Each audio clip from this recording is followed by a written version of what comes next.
भाइयों, क्या हाल चाल। देखो class 11 some basic concepts of chemistry में सबसे इंपॉर्टेंट टॉपिक अगर कुछ है तो उनमें से एक लिमिटिंग रिएजेंट भी। देखो लिमिटिंग रिएजेंट हम लोग किसको बोलते हैं, वो रिएजेंट जो कि रिएक्शन में पहले खत्म हो जाए, या फिर वो रिएजेंट जिस पे प्रोडक्ट का बनना डिपेंड करे। आओ एग्जांपल से समझते हैं, और पहले कोई केमिकल रिएक्शन की हेल्प से नहीं समझेंगे, पहले अपने देसी एग्जांपल से समझेंगे। मान लेते हैं कि बेटा हम लोग क्या बना रहे हैं, हम लोग चाय बना रहे हैं।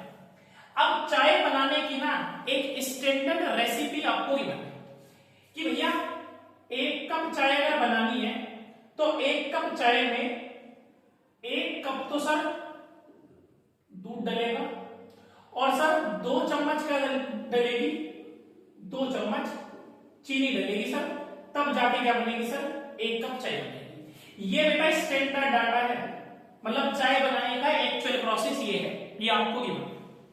अब मैंने आपको एक डाटा गिवन दिया है, क्वेश्चन भी बिल्कुल इसी तरीके से होगा, उसी तरीके से मैं आपको समझा रहा हूं। ये स्टैंडर्ड डाटा है और अब आपको एक गिवन डाटा दे रहा है।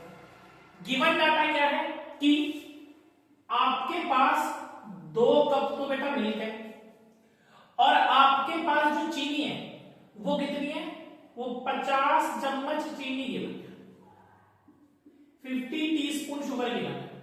आपसे कह रहा है बताओ चाय कितनी बनेगी। अभी भी मैंने आपसे एक सेंटेंस बोला था कि प्रोडक्ट कितना बनेगा ये किस पे डिपेंड करेगा, लिमिटिंग रिएजेंट पे। और आप पेपर में लिमिटिंग रिएजेंट के बारे में सोचना भी तभी जब वो आपसे पूछ रहा हो प्रोडक्ट कितना बनेगा, वरना इसके बारे में सोचना भी मत। अब प्रोडक्ट कितना बनेगा उसे जानने के लिए मुझे ये जानना जरूरी है कि इन दोनों में से लिमिटिंग रिएजेंट कौन है। आओ देखो कैसे जानेंगे। स्टैंडर्ड को देखो पहले। स्टैंडर्ड मुझे ये कह रहा था 1 कप चाय बनाने के लिए 1 कप दूध चाहिए होता है और 2 चम्मच चीनी। ये मेरे पास गिवन डाटा है भैया, 1 कप दूध से 1 कप चाय बन रही थी जिसमें 2 चम्मच चीनी डल रही थी। अगर मैं 2 कप में से पहले 1 कप ही ले लूं, अगर 1 कप लूंगा तो 1 कप में 2 चम्मच चीनी डल जाएगी और 1 कप चाय बन जाएगी। ऐसा ही होगा सर? हाँ जी सर ऐसा ही होगा। अभी मेरे पास दूध कितना बचा है, 1 कप और बचा है, मैंने 1 कप और ले लिया, 1 कप और लिया, 2 चम्मच चीनी और ली, 1 कप चाय और बन गई। अब और ले लेते हैं सर अब की बार तो दूध खत्म हो गया, 2 कप थे, दोनों कप मैंने यूज कर लिए। चीनी अभी भी बहुत सारी बच रही है, चीनी 40 चम्मच यूज हुई है, मतलब 46 चम्मच बच रही है। मेरा सवाल यह है क्या आप और चाय बना पाओगे? आप कहोगे सर दूध तो खत्म हो गया, बिना दूध के चाय कैसे बनाऊंगा? इसका मतलब क्या प्रोडक्ट का बनना रुक जाएगा? हाँ जी सर प्रोडक्ट का बनना रुक जाएगा, अब और चाय बनेगी ही नहीं। किसकी वजह से? क्योंकि दूध खत्म हो गया। मतलब यहां पे जो चाय का बनना डिपेंड कर रहा है वो किस पे कर रहा है, मिल्क पे कर रहा है। तो यहां पर जो मेरा लिमिटिंग रिएजेंट है इस केस में वो क्या है, मिल्क। और जो ज्यादा अमाउंट में बच जाता है उसको हम लोग बोलते हैं बेटा एक्सेस रिएजेंट। जो ज्यादा अमाउंट में बच जाए उसको हम लोग क्या बोलते हैं बेटा, एक्सेस रिएजेंट। अच्छा चाय कितनी कप बनेगी सर जी? चाय का बनना दूध पे डिपेंड कर रहा है। 1 कप से 1 कप बन रही थी तो 2 कप से कितनी बनेगी, 2 कप चाय बनेगी, है ना। 2 कप बन गई थी फिर रुक गई थी। अब इसको थोड़ा सा केमिकल रिएक्शन की हेल्प से समझते हैं कि पेपर में किस तरीके से हमें देगा, ठीक है। तो इसके 2 लेवल है, आपको पहले लेवल 1 सिखा देते हैं हम लोग, पहले लेवल 1 सिखा देते हैं इसका। आओ एग्जांपल से पढ़ेंगे। देखो लेवल 1 क्या है, लेवल 1 ये है बेटा जब आपको केमिकल रिएक्शन में मोल्स गिवन हो। मैंने आपको एक reaction they the N2 + H2 it will gives NH3। आपको रिएक्शन को हमेशा बैलेंस कर लेना है, जो उसने बैलेंस करके नहीं दी है तो ये मैंने बैलेंस्ड इक्वेशन लिख दिया। ये जो इक्वेशन आपको गिवन है इसको मैं हमेशा क्या बोल रहा हूं, इसको मैं स्टैंडर्ड डाटा कह रहा हूं, ठीक है। जो इक्वेशन गिवन है उसको हम लोग स्टैंडर्ड डाटा बोलेंगे। इसके अलावा बेटा एक डाटा आपको गिवन होगा, एक डाटा आपको गिवन होगा। मान लेते हैं कि मुझे नाइट्रोजन के कितने मोल गिवन है सर, मुझे 2 मोल नाइट्रोजन गिवन है और मुझे 8 मोल हाइड्रोजन गिवन है। मुझसे पूछ रहा है कि अमोनिया कितना बनेगा। मुझे एक डाटा गिवन है और पूछ रहा है अमोनिया कितना बनेगा। फिर से पूछ रहे सर प्रोडक्ट कितना बनेगा। प्रोडक्ट कितना बनेगा ये किस पे डिपेंड करने वाला है सर, ये डिपेंड करेगा मेरे किस पे, लिमिटिंग रिएजेंट पे। देख लेते हैं इनमें से कौन लिमिटिंग रिएजेंट है। देखो एक मोल को कितने मोल की जरूरत पड़ती है, एक मोल को 3 मोल की जरूरत पड़ती है।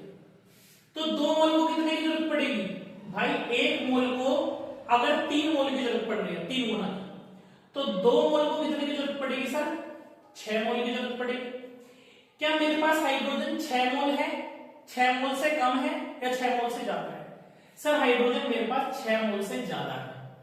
ज्यादा है, ज्यादा है इसका मतलब ये क्या हो गया, ये तो ज्यादा अमाउंट में तो एक्सिस रिएजेंट हो गया, बच जाएगा। अभी 6 मोल ही खत्म होंगे, 2 मोल बच ही रहेंगे, पर ये मेरा खत्म हो जाएगा, तो ये क्या हो गया मेरा, लिमिटिंग रिएजेंट हो गया, है ना।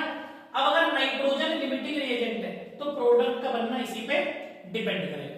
देखो ये डायरेक्ट तरीका है जो मैं अभी आपको सिखा रहा हूं। मैं तुम्हें एक छोटा सा फॉर्मूला दे दूंगा, तुम उसकी अच्छे निकाल लेना, मुझे कोई दिक्कत नहीं है, पर आप इसी से समझो। 1 मोल 3 मोल के साथ रिएक्ट कर रहा था, तो 2 मोल कितने के साथ करेगा, 6 मोल के साथ। मेरे पास 6 मोल से अगर कम होता तो ये लिमिटिंग हो जाता, पर ये 6 मोल से ज्यादा है इसलिए एक्सेस रिएजेंट है। इसका मतलब प्रोडक्ट का बनना किस पे डिपेंड करेगा सर, नाइट्रोजन पे, है ना।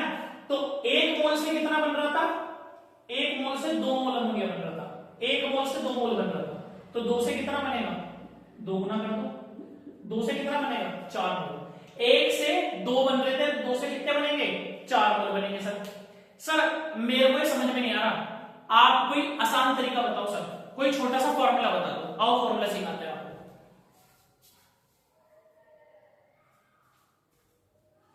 ठीक है, देखो हम फॉर्मूले से भी निकाल सकते हैं। लिमिटिंग रिएजेंट निकालने का फॉर्मूला क्या है, फॉर्मूला ये है, गिवन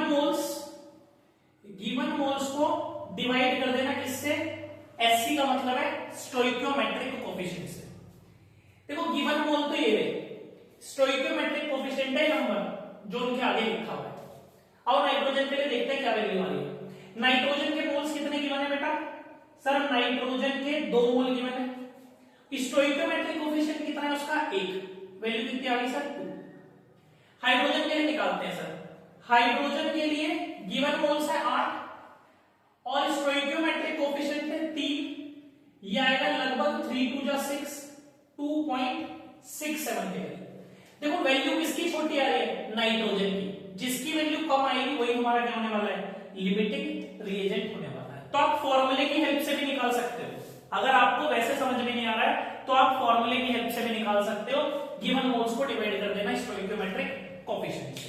सर ये तो लेवल 1 था, लेवल 2 भी बता दो, आओ बेटा लेवल 2 भी सीख लेते हैं। लेवल 2 में भी कोई दिक्कत नहीं है, लेवल 2 भी बहुत आसान है। लेवल 2 में ये है, अब की बार तो मोल्स गिवन थे, लेवल 2 में मोल्स गिवन नहीं होंगे, वेट गिवन होगा।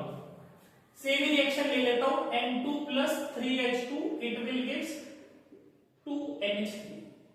अब की बार आपको जो गिवन डाटा है वो मोल्स है ही नहीं गिवन, आपको क्या गिवन है, वेट गिवन है। मान लेते हैं कि सर ये 28 ग्राम गिवन है और ये मान लेता हूं सर 6 ग्राम गिवन है। पूछ रहा है कि अमोनिया कितना बनेगा, ठीक है चलो ये तो हम बाद में देखेंगे अमोनिया कितना बनेगा। आप मुझे बताओ लिमिटिंग रिएजेंट कौन है। तो देखो इसमें भी 2 तरीके हैं, आपकी इच्छा है तो जो फॉर्मूला अभी मैंने बताया था उस फॉर्मूले की हेल्प से आप निकाल लो कौन लिमिटिंग रिएजेंट है, और अगर आपको उस फॉर्मूले से नहीं जाना तो आप डायरेक्ट भी निकाल सकते हो कौन लिमिटिंग रिएजेंट है। चलो इस बार फॉर्मूले से सीखते हैं। सर आपने बताया कि लिमिटिंग रिएजेंट निकालने के लिए जो फॉर्मूला था, हमें गिवन मोल्स को डिवाइड करना था स्टोइकियोमेट्रिक कोफिशिएंट से। अब की बार प्रॉब्लम क्या है, मोल्स तो गिवन ही नहीं है। अबे गिवन नहीं है तो क्या होगा भाई, मोल्स निकाल लेंगे ना। मोल्स निकालने का फॉर्मूला जानते हैं, तो मोल्स कैसे निकलते हैं, गिवन वेट को मोलर मास से डिवाइड कर देते हैं और इसके मोल्स निकाल लेते हैं। इसका गिवन वेट कितना है 28, नाइट्रोजन का मोलर मास कितना होता है 28, इसके मोल्स आगे बढ़े। इसका गिवन वेट कितना है 6 ग्राम, हाइड्रोजन का मोलर मास कितना होता है 2, काट दिया, इसके मोल्स कितना आ गए सर, मेरे पास दोनों के क्या आ गए मोल्स आ गए। अब मोल्स आ गए तो पहले वाले लेवल बन गया, तो हम कर देंगे उसको। अगर मैं नाइट्रोजन की बात करूं तो नाइट्रोजन के गिवन मोल्स है 1, और उसका स्टोइकियोमेट्रिक कोएफिशिएंट है 1, इसके लिए वैल्यू होगी 1। अगर मैं हाइड्रोजन की बात करूं तो हाइड्रोजन के गिवन मोल्स कितने हैं बेटा 3 और उसका स्टोइकियोमेट्रिक कोएफिशिएंट भी कितना है 3। ये क्या हो गया, हाइड्रोजन के लिए भी वैल्यू 1 आ गई और नाइट्रोजन के लिए भी वैल्यू 1 आ गई। सर दोनों की वैल्यू सेम आ रही है, आपने कहा था जिसकी वैल्यू छोटी आएगी वो लिमिटिंग रिएजेंट है, इसका मतलब इन दिस केस इनमें से कोई सा भी लिमिटिंग रिएजेंट नहीं है, ठीक है, क्योंकि दोनों की वैल्यू सेम आ रही है इसलिए कोई भी लिमिटिंग रिएजेंट नहीं है। अगर मैं क्वेश्चन को हल्का सा चेंज कर दूं, मैं हाइड्रोजन आपको 6 ग्राम की जगह अगर 4 ग्राम गिवन दे दूं, अगर 6 ग्राम की जगह 4 ग्राम गिवन दे दूं, तो आप इसको डिवाइड करोगे तो ये वाली वैल्यू कितनी आ जाएगी सर 2 आ जाएगी, 4 को 2 से डिवाइड करूंगा तो इस बार जो गिवन मोल्स थे वो कितने हो गए 2 डिवाइडेड बाय स्टोइकियोमेट्रिक कोएफिशिएंट 3। अब की बार जो आंसर आएगा वो 1 से छोटा आएगा। कौन हो गया लिमिटिंग रिएजेंट, ये आप कमेंट बॉक्स में कमेंट करके बताना, ठीक है। और कितनी अमोनिया बनेगी इस केस में वो भी आप कमेंट बॉक्स में कमेंट करके बताना। अगर वीडियो बढ़िया लगी हो तो चैनल को लाइक शेयर सब्सक्राइब जरूर करें। जय हिंद जय भारत।